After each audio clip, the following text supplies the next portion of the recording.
맞습니다. 아까 그렇다면 아까 세 번째 얘기하신 분, 아이들의 자기 통제력과 분별력을 키워주고 싶은데, 그렇게 하기 위한 뭐 효과적인 방법이 있을까요? 얘기하셨던 거 또 답이 되지 답이 않았을까? 됐을 것 같아요. 네네. 네. 많은 분들이 코로나로 인해서 이 학습터나 줌 이런 쌍방향 수업 이런 것들 때문에 그렇게 해서 컴퓨터 게임 그런 걸 이렇게 컴퓨터 세팅을 막 이렇게 해줬더니 그것 때문에 그거를 핑계로 뭐 게임이나 휴대폰 사용량이 너무 많아졌다 이제 그런 고민들을 하시잖아요. 근데 처음에는 수업 시간 외에는 약속을 정해서 하자 했는데 5분만 하는 게 10분으로 늘어나고 10분이 뭐 20분 늘어가고 이런 식으로 계속 늘어나서 지금은 처음엔 잘 됐는데 지금은 잘 안 된다. 그러니까 작년까지는 그래도 어느 정도 했는데 올해 좀 잘 안 되는 것 같다. 이렇게 얘기하는 분들도 계시고요. 그 통제력 부분하고 관련해서요. 그리고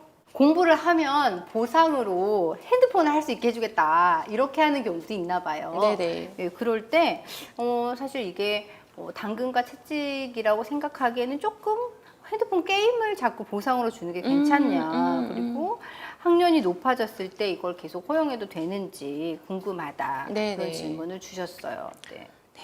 줌 때문에 또 이제 원격으로 수업을 하는 것 때문에 빨리 이 코로나가 끝나서 학교 갔으면 좋겠다라고 얘기하시는 분들도 계시는데 저도 참 어려운 답변이기는 해요. 제가 수업을 진행하면서도 이 친구들이 참석을 안 하고 다른 짓을 하는 것을 너무나 많이 봐왔기 때문에 그런 것들이 부모님들 너무 걱정이 되실 것 같은데 그렇다고 화내고 혼내고 막 이러기보다는 아까 여기도 말씀하셨는데 공부 후 보상보다는 아이들에게 공부가 아니라 우리가 아까 앞서 말씀드렸던 것처럼 스스로 조절하고 아까 연령층이 낮을 경우에 초등학생 저학년일 경우에는 부모하고의 약속을 분명하게 해서 지킬 수 있도록 하고 초등학교 저학년 같은 경우는 대부분 특별한 이유가 아니면은 아직까지는 부모의 통제하에 움직이죠. 근데 이제 통제를 벗어나는 5, 6학년 중학교 이렇게 되면 좀 어려우셔서 그때는 이제 공부하고 나면 하게 해주겠다 뭐 이런 식으로 하시는데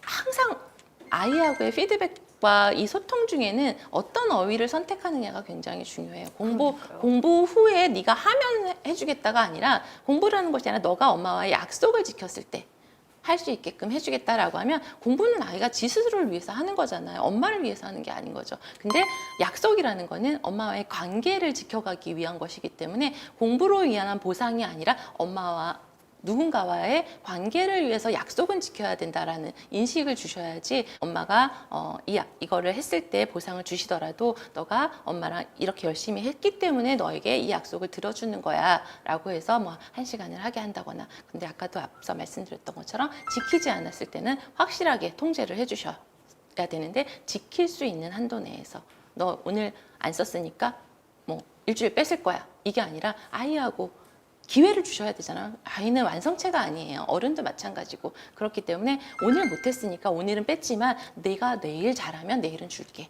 라는 식으로 아이가 지킬 수 있는 한도 내에서 그런 것들을 키워주시려면 스스로 조절과 통제력을 키울 수 있을 것이라고 생각합니다. 아이들이 바보가 아니고 우리보다 훨씬 똑똑하고 습득도 빠르거든요.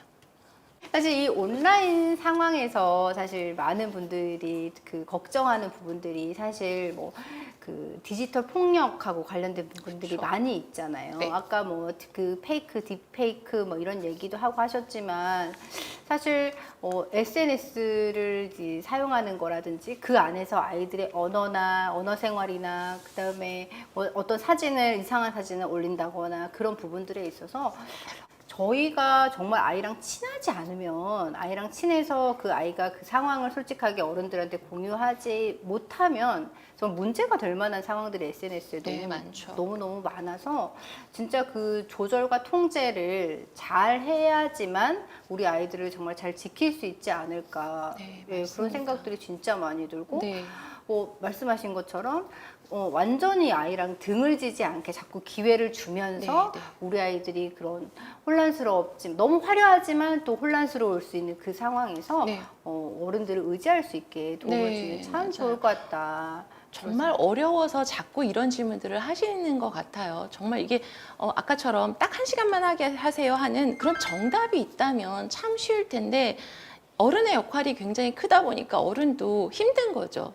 일상생활도 살아야 되고 직장생활도 해야 되고 하다 보니까 지키기 어려우니까 자꾸 책임을 아이한테 전가해서 제가 뭔가 문제가 있는 거 아닐까라고 하시는데 그것보다는 아이하고 조금 힘들더라도 이게 통제와 조절이 가능하게만 해놓으면 언제든지 아이하고의 관계 속에서 스스로가 성장해 나가요. 우리가 언제까지 아이의 핸드폰 검열하면서 할 수 없잖아요. 나 시간 없으시다면서요. 너무 바쁘시다면서요. 맞아, 시간은 없는데 네. 검열은 해야 돼. 네, 시간 없으시다고 하니까 그러면 할 수 있을 때 아이에게 조절 능력을 키워주시기 위해서 한 노력은 하셔야 하지 않을까.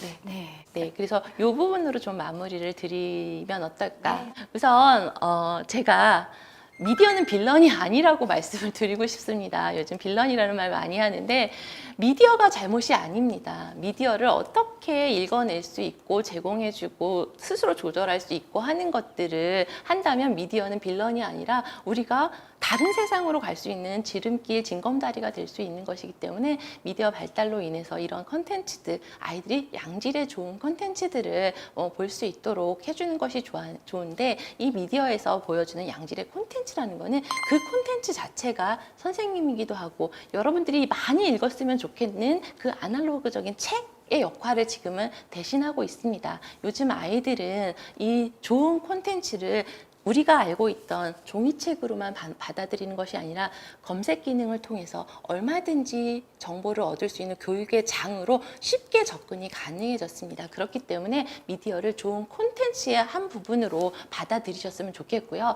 그리고 계속 나왔던 얘기가 게임 부분인데 게임은 놀이의 변형이라고 좀 생각을 해주셨으면 좋겠어요. 놀이는 왜 하는 걸까요? 즐거우려고 하는 거란 말이죠. 그러면 그 즐거운 거 하려고 하는데 너무 스트레스 풀고 하는 그것을 가지고 우리가 무조건 빌런인 것처럼 저거 또 스마트폰을 들고 게임을 하네라고 아이가 중독에 빠졌다고 생각을 하시지 말고 그것을 아이가 지금 스트레스 풀고 있구나. 그런데 좀 과하네. 우리가 공부도 너무 많이 하면 좀 쉬었다라고 하는 것처럼 게임도 너무 많이 해서 네가 중독이 될까 봐 걱정이 아니라 네가 균형이 깨질까 봐 밸런스가 잘 안 맞을까 봐 좀 신체적으로도 움직이고 해야 하는데 네가 너무 게임만 하면 혹시 건강에 문제가 될까 봐로 접근을 하셔야지 너무 꼴보기 싫은 거죠. 하니까. 그렇게 접근을 맞아. 하시면 아이들뿐만 아니라 즐기고 있는 아이도 불편하고 보고 있는 끝내는 그 쳐다보고 있는 부모도 참지 못하고 저 아는 분은 그 콘센트 코드야 그 부분만 남기고 줄을 끊어버리셨는데 그렇게 후회하시더라고요.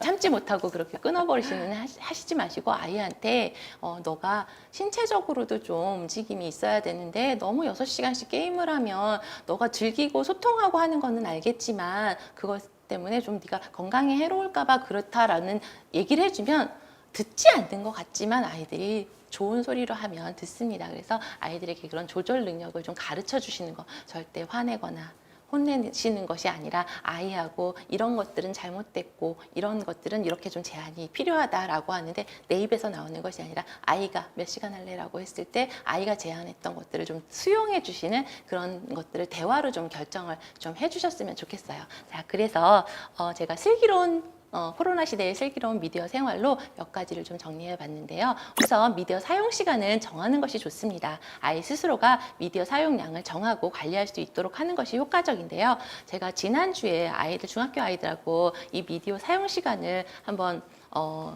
적어보는 활동을 했었어요. 그런데 이제 아이들이 의외로 내가 이 정도 쓰고 있는지는 몰랐어요 라고 하는 아이들이 있어요. 그러니까 아이들이 알고리즘에 의해서 우리도 저 한동안 좋아하는 가수의 영상을 보느라고 분명히 자려고 1시에 누웠는데 훤하게 아침을 맞이한 적도 있거든요. 그런데 아이들은 어떻겠어요? 그런데 아이들도 그거를 엄마한테 반항하려고 하는 것이 아니라 재밌으니까 그렇게 빠져드는 건데 아이들이 스스로 자꾸 그런 것들을 인지하게끔 뭐 미디어 일기를 좀 써본다거나 하는 것들을 좀 하게 해서 사용 시간은 정해 주셔서 하는데 아이가 실천할 수 있는 정도로 하셔야지 선생님이 1시간만 하랬어 라고 한다고 지금 당장 7, 8시간씩 하는 애들 때려잡아서 1시간씩 하는 거는 안 됩니다.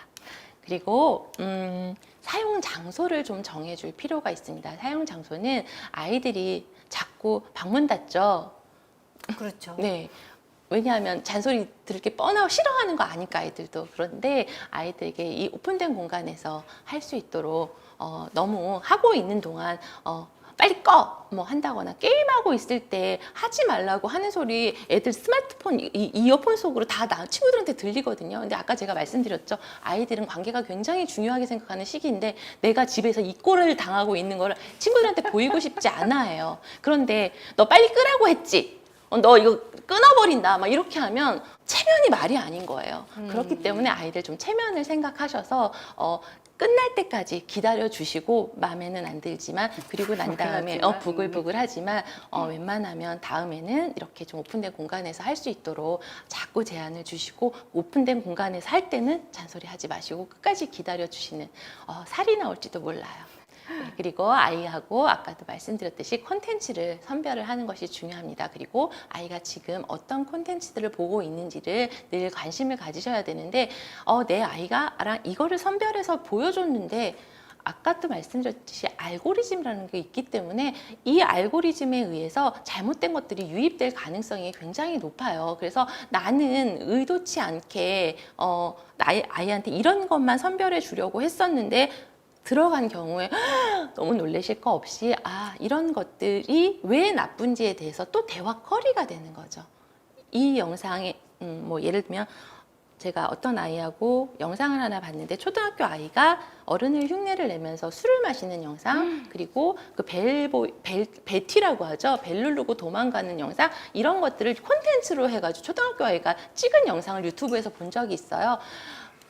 이 아이를 욕하기보다는 아이한테 이런 콘텐츠를 만드는 저 아이와 이런 콘텐츠를 보게 됐을 때 어떤 영향을 줄 수 있는지에 대해서 이야기를 같이 나눠보시면 아이들도 다 생각이 있기 때문에 이런 것들이 좋지 않다라는 거, 어떤 것이 좋고 어떤 것이 안 좋은 콘텐츠인지 구별할 수 있는 그런 능력들을 좀 키워주셔야 하는 것이 좋고 이런 유해된 콘텐츠를 무조건 막는다고 해서 제가 이 수업을 준비하면서 봤던 영상들 중에 많은 부분이 아이들에게 그 유해한 콘텐츠들을 차단하는 어플들이 굉장히 많더라고요. 저는 그건 중요하지 않다라고 생각을 해요. 그런 것들을 차단해 놓는다고 해서 아이들이 못 찾아 들어가지 않아요. 다 그런 것들이 잘못됐다는 걸 인식하게 하는 것이 중요하고 스스로가 이런 것들은 잘못됐다라는 것을 아는 게 중요하지 그런 것들을 어떤 어플을 통해서 막는 것 일시적일 뿐입니다. 유아들 아주 어린 아이들 같은 경우에는 필요하지만 뭐 유튜브 같은 경우는 시크릿 기능이 있거든요. 그 시크릿 기능 같은 걸 보면 추천해 주는 거를 막아주는 기능이 있어요. 그런 것들 로그인 되어 있는 내 번호 그 버튼 누르시면 시크릿 기능이 있으니까 아이한테 주실 때는 그런 거 좀 체크하셔서 시크릿 기능을 해놓으신 다음에 제공을 한다거나 하면 알고리즘에 의해서 콘텐츠에 좀 무분별하게 노출되는 거 이런 것들도 좀 막으실 수가 있으실 것 같고요. 그 다음에 게임 이용 시 아이하고 이제 살펴야 할 질문들을 좀 몇 가지 드리려고 해요. 우선 아이가 하고 있는 게임이 나이에 적절한지 그런 것들도 무조건 게임만 하고 있으면 그 현란한 화면이 싫으신 거예요. 부모님들은 그것이 어떤 내용인지는 상관없이 그런데 그 게임에 대해서 어떤 연령에 주로 하고 있는지 좀 보시고 게임을 하느라고 혹시 해야 될 일을 좀 미루거나 하지는 않는지 확인하시고 그리고 아이가 게임을 얼마 동안 얼마만큼이나 하고 있는지 시간도 한번 체크해 보시고 그리고 온라인상에서 혹시 아이가 예의 없게 욕설을 한다거나 또는 뭐 아까처럼 엄마에게 주지 않았던 그런 거친 모습을 보이고 있지는 않은지 그런 예절 같은 것들도 좀 봐주시고요. 그리고 게임의 내용을 따라하고 있지는 않은지 이런 것들 그리고 그런 부분들을 알기 위해서는 감시, 검열 이런 것이 아니라 관심과 관찰을 통해서 좀 하셨으면 좋겠습니다. 그래서 콘텐츠에 대해서 대화를 많이 나누어라. 그리고 그 대화를 나누는 중에서 아이들은 비판적인 사고 능력을 키울 수가 있거든요. 아까 제가 어떤 질문을 하느냐에 따라서 아이가 대답이 다르고 또 아이가 엄마에게 또 다른 질문을 하게 되고 이런 핑퐁 관계가 되게 되면 아이들이 비판적인 능력을 키우려고 어디 가서 배우지 않아도 그런 대화를 통해서 비판적인 능력을 키우게 됩니다. 그리고 신체적인 정서적인 것으로 스트레스를 그렇게 풀었다면 분명히 육체적으로도 신체를 밸런스를 좀 맞추기 위해서 산책이라든지 뭐 이런 것들을 좀 같이 나가셨으면 좋겠고 또 운동을 좀 시킨다거나 이런 것들을 좀 마련해 주셨으면 좋겠고요. 제일 중요한 거 마지막으로 부모님이 모범을 보이셔야 하는데 제가 이 강의를 통해서 너무 무거운 짐을 드려가지고 화면 그냥 확 꺼버리고 아예 못해 난 안 해 이러실 수도 있을 텐데 부모 되기가 그렇게 어렵습니다. 그렇지만 우리가 사랑하는 아이들을 위해서 더 커서 정말 아이가 그릇된 길로 가지 않게 하기 위해서 조금이라도 한 살이라도 어릴 때 또는 아이가 나에게 완전히 마음의 문을 닫기 전에 여러분들이 좀 모범을 보이시고 바뀌시고 아이랑 열린 마음으로 하시는 것이 어떨까라고 제안을 드려봅니다. 네, 감사합니다. 결국 제가 이제 긴 시간 선생님 강의도 해주시고 이렇게 Q&A 시간도 하면서 느낀 거는 결국에 우리가 아까 불 얘기도 하셨지만 저도 자동차 얘기를 했지만 결국에 어쩔 수 없는 세상이 우리에게 왔고 그렇다면 그것을 우리 아이가 잘 사용할 수 있게 우리가 옆에서 두려움보다는 용기를 주는 그런 어른들이 돼야 되지 않을까 이런 생각을 했습니다. 굉장히 많은 얘기를 해주셨지만 정말 그 핵심적인 단어 검열보다는 관찰과 따뜻한 관심 그런 우리의 단어를 조금씩 한 번에 하나씩 바꿔감으로써 우리가 아이들과 더 친밀한 관계를 만들어 갈 수 있지 않을까 이런 생각이 듭니다. 오늘 긴 시간